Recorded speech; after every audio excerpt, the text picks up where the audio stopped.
Olá, meus amigos do YouTube, tudo bem com vocês? Estamos começando mais um pós-planejamento para falar dos últimos dias. Uma grade extremamente fraca e eu tenho esperado acumular um pouquinho de jogos para a gente poder conversar.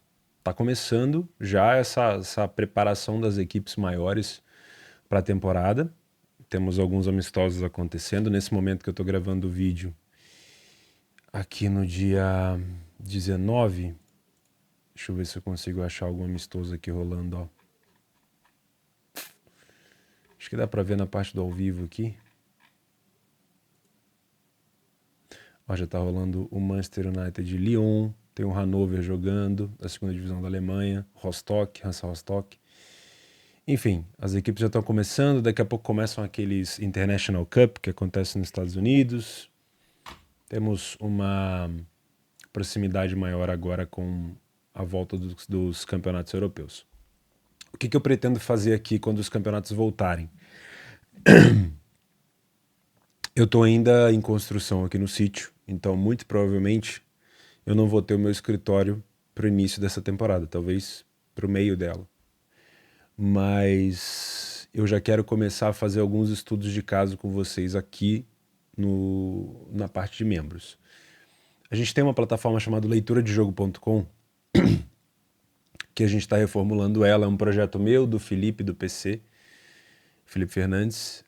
E ali eu já posto alguns estudos de caso, vou postar mais. Só que aqui no YouTube eu quero trazer, eu não vou poder passar imagem, lá a diferença é essa. Lá eu consigo colocar a imagem do jogo. Mas aqui no YouTube com vocês, quando a temporada europeia começar, eu quero fazer, principalmente para quem é trade, alguns estudos de caso comentando o mercado, tá? Então eu vou tapar o jogo, mas eu vou deixar rolando ali alguns mercados para a gente poder conversar. Muito provavelmente eu vou fazer isso com 2 computadores, né? Porque eu preciso gravar o mercado em um e o outro eu preciso trabalhar. Mas vai ser bacana, tá bom? Tem aumentado bastante o número de membros por aqui. Quero dar as boas-vindas para quem não era membro. Tenho tentado, junto com o meu editor de vídeos, postar os Bom Dias Mercados mais cedo para quem é membro. Se você gosta dessa opção, comenta comigo para ver se vale a pena. E vamos manter esse pós-planejamento aqui. Vou tentar fazer todos os dias, mas o dia que eu não aparecer, saiba que ou eu tive um pepino ou foi uma grade muito fraca. Fechou? Mas, a hora que a temporada europeia começar, teremos muita coisa para conversar. Quero ver se eu consigo conectar esse canal aqui do YouTube a um canal de Telegram para a gente trocar ideia juntos. E a gente vai melhorando, tá? O preço aqui no YouTube é simbólico, vocês sabem disso, mas com certeza me ajuda a pagar um editor de vídeo para ficar melhor e as coisas vão melhorando.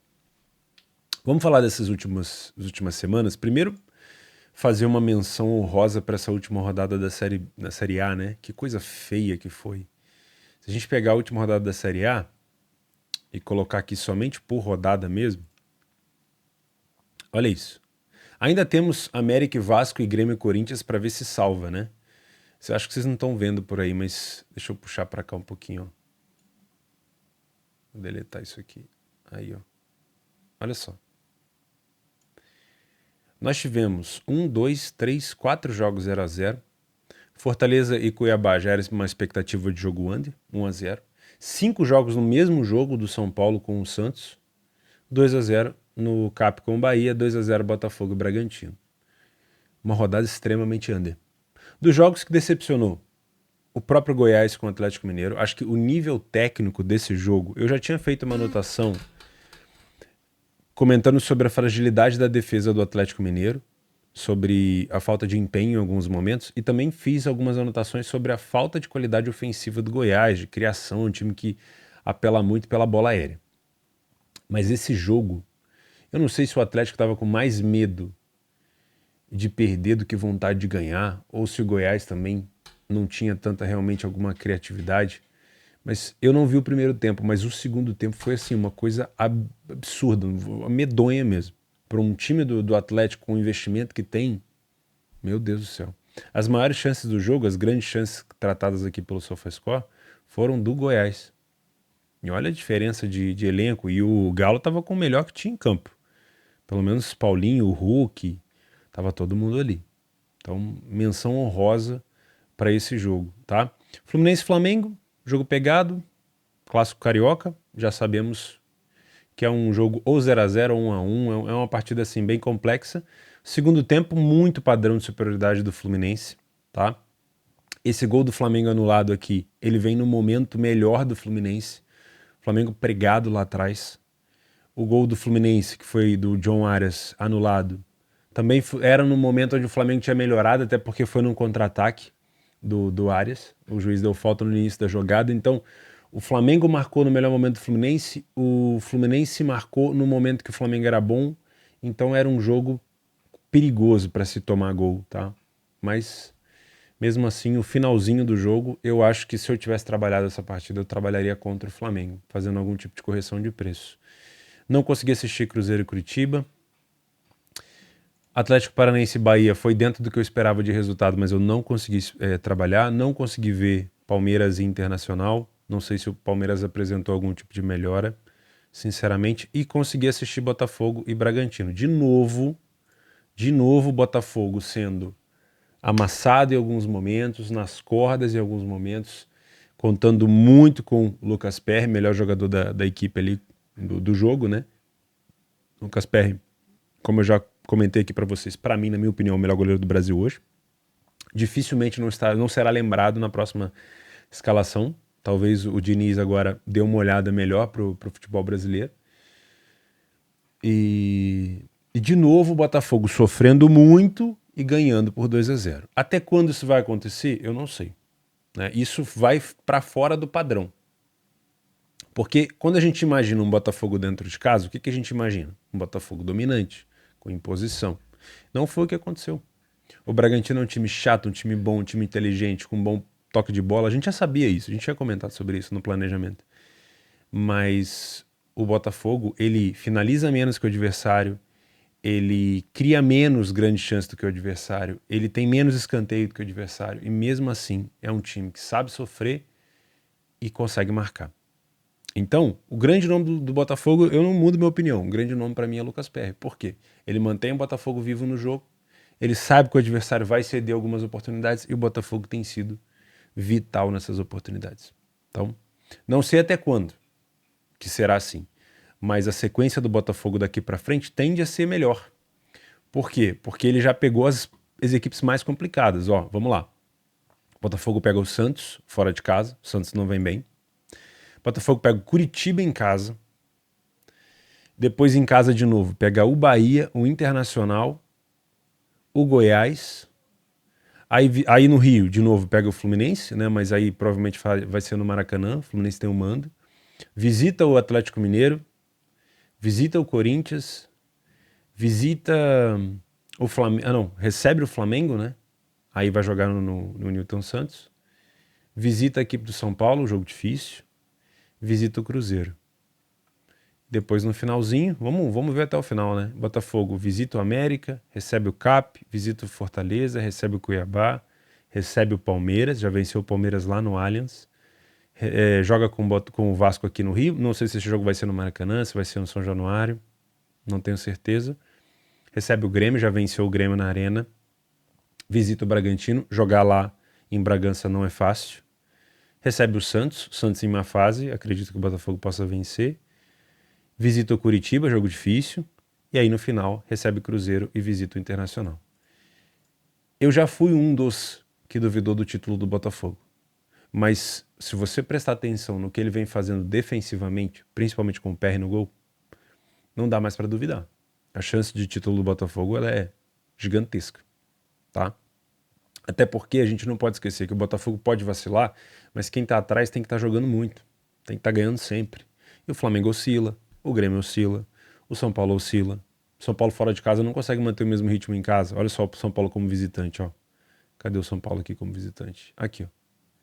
Tem nenhuma vitória. Flamengo como visitante tem 3 vitórias em 8 jogos. Como mandante, tem 5. O Grêmio como visitante tem 3 vitórias. Como mandante, tem 5. O Palmeiras como visitante tem 2 vitórias. 2 vitórias. Então, hoje o Botafogo está muito, muito perto do título. Vamos ver, tem muita rodada, mas não dá pra gente ficar com o Botafogo vai vacilar, vai ratear. Mas aí os outros adversários têm que fazer por onde também. tá? Deixa eu voltar para onde eu queria comentar. Eu só queria fazer uma menção honrosa mesmo nessa rodada do brasileiro, que foi feia, tá? O que mais que a gente tinha por aqui? Tinha jogo do Djurgårdens Gardens com o Malmo realmente se complicou, vitória do The Strong, isso tudo a gente tinha comentado no planejamento. Vamos para o dia 18, que foi ontem, comentar alguns cenários de gols com vocês. Chapecoense e Ituano, a odd da Chapecoense muito baixa, venceu apenas por um gol de diferença. Aqui, se eu fosse um punter, eu teria trabalhado algum handicap pro Ituano, tá? Se fosse um mais 0,75, teria tomado meio head só. Hoje tem um jogo do Novo Horizontino com o Londrina. E vou ser sincero, a cotação do Novo Horizontino tá muito estranha. O Haifa venceu novamente o Spartans, venceu de virada. O TNS tomou mais 2 gols aqui do Hacking. O Breidablik se classificou contra o Shamrock, já tinha vencido o primeiro jogo. E aí vamos falar de gols, tá? América Mineiro e Colo-Colo. Esse foi um jogo, ontem, se você me acompanha no Telegram, você me viu comentando desse jogo. Raramente eu falo no Telegram em pausas de temporada, porque eu foco mais nas competições europeias. Mas ontem a gente tinha um cenário muito parecido com o que a gente vem discutindo aqui no pós-planejamento. O jogo já estava decidido, certo? O América vencia o Colo-Colo por 3-1. O placar do jogo ignora o fator eliminatório. O placar do jogo 3-1, o que costuma fazer com as pessoas? O jogo está decidido, vou embora, não tem nada para fazer. Ou 3-0, tá acabado, não tem nada para fazer. Muita gente fala, pô, não peguei nada, 3-0, 3-1, acabou. O que a gente vem comentando aqui? Assiste o jogo, pode ser que tenha oportunidade no final. O que aconteceu? Se você olhar o gráfico, você vai achar, não teve nada. Isso aqui não é pressão do América, e realmente não era uma pressão do América.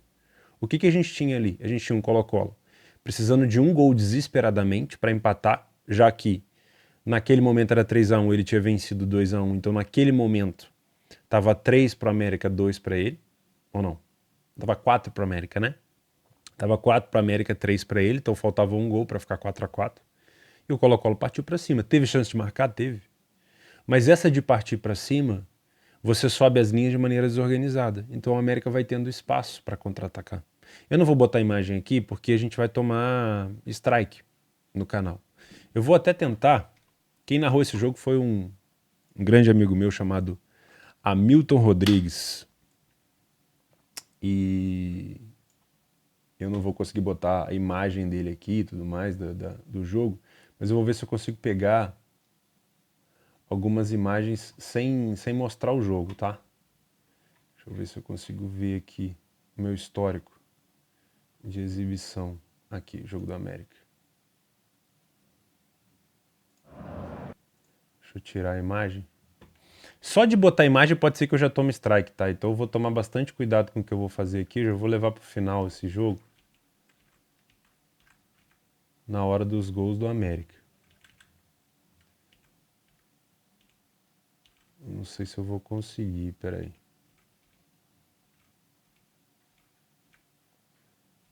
Eu acho que não. Eu tenho receio, tá? De fazer isso. Meu canal no YouTube chegou hoje a 250 mil membros e eu tenho receio. Deixa quieto. Um dia eu separo para vocês as imagens para mostrar. O que eu tinha? Um Colo-Colo se expondo de maneira desesperada e eu tinha um América tranquilo. A tranquilidade do América era, beleza, nesse momento estou classificando, mas se eu tomar um, pênalti. Então, o América tinha essa sensação de se sobrar espaço, vou matar. E foi o que aconteceu.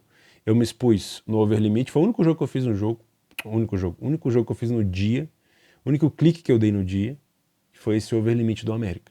Daria para ter pego o quinto gol, né? Eu peguei o quarto. Daria para ter pego o quinto gol. Mas já estava no finalzinho mesmo, então não é questão de ser guloso. Eu, quando eu trabalho overlimit, eu quero pelo menos 15 minutos para jogar, cotação acima de 2 é o básico. E aí você tem que ter uma taxa de acerto interessante, né?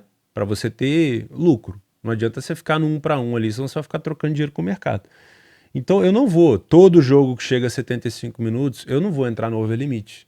Não é assim. Senão eu vou trocar dinheiro ou perder dinheiro.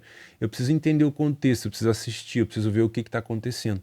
Assim como quando eu trabalho o over à frente. O over à frente eu estou buscando 2 gols. Aí geralmente eu busco a partir dos 60, 55 minutos, dependendo do jogo. E o que eu tenho que estar vendo ali? Mesma coisa do América, mas eu tenho que estar vendo isso bem antes. Às vezes desde o início do segundo tempo já está assim, lá e cá, eu vou buscar 2 gols. Então, preciso de uma taxa de acerto boa e para melhorar minha taxa de acerto, eu preciso ter o quê? Leitura de jogo. Porque se eu perguntar para você nesses minutos finais aqui, se eu tapar dessa mãozinha aqui do meu mouse, ó, para frente, tu entraria no mercado? Com essas estatísticas aqui? É que eu não consigo botar um tapão na tela, né? Mas você entraria no mercado?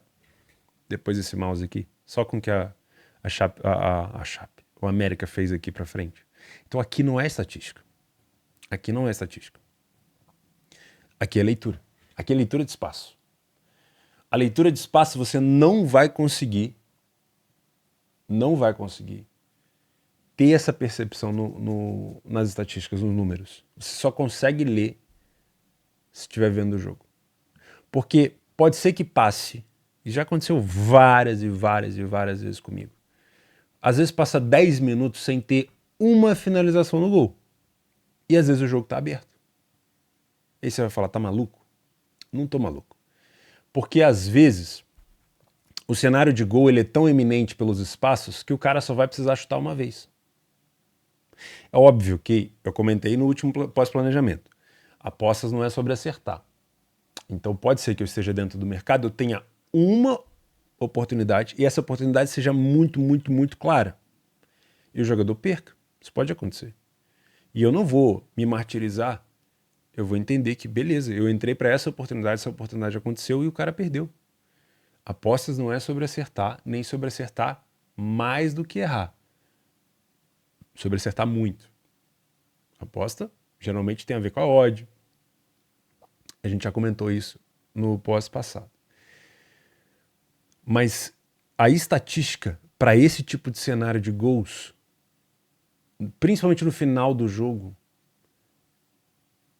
se eu trabalhasse com estatística, talvez eu não ganhasse dinheiro. Talvez eu trocasse dinheiro com o mercado. Por quê? Muita gente vai estar trabalhando igual. É isso que eu gosto de discutir com vocês. Eu não tenho nada com quem trabalha em números. E eu acredito que dá para ganhar dinheiro com números. Acredito. Eu não tenho esse perfil, mas não quero falar que não dá. Só que se eu hoje trabalhasse com estatística para gols, eu ia estar fazendo a mesma coisa que a maioria das pessoas. Às vezes com uma configuração diferente ali, números de finalização e tal. Mas a minha taxa de acerto não seria tão alta. A minha taxa de acerto é boa e eu mantenho o meu mercado de gols porque eu consigo ler os espaços de uma maneira muito boa em campo, tá? Tem algumas competições que o meu over limit ele é 0-0. Eu já expliquei isso na palestra que eu fiz ao Netuno.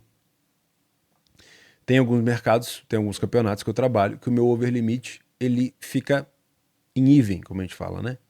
Eu tenho o mesmo número de lucros e o mesmo número de prejuízos. Mas eu continuo fazendo. Por quê? Porque é uma maneira de eu burlar um pouquinho as minhas taxas prêmios na Betfair. Isso é um outro assunto que a gente pode falar mais pra frente. A taxa prêmio todo mundo vai pagar, que trabalha na exchange, e que é lucrativo no longo prazo, tá?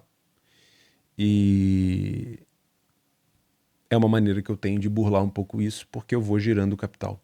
Mas em outras competições, como as competições na Alemanha, as competições Alemanha, primeira divisão e segunda divisão, ali eu consigo extrair muito lucro no mercado de gols e não só no mercado de over limite, principalmente também no over à frente, no mercado de longa exposição. Então eu não trabalho com leitura de estatística. Trabalho sempre em gols, em leitura de espaços.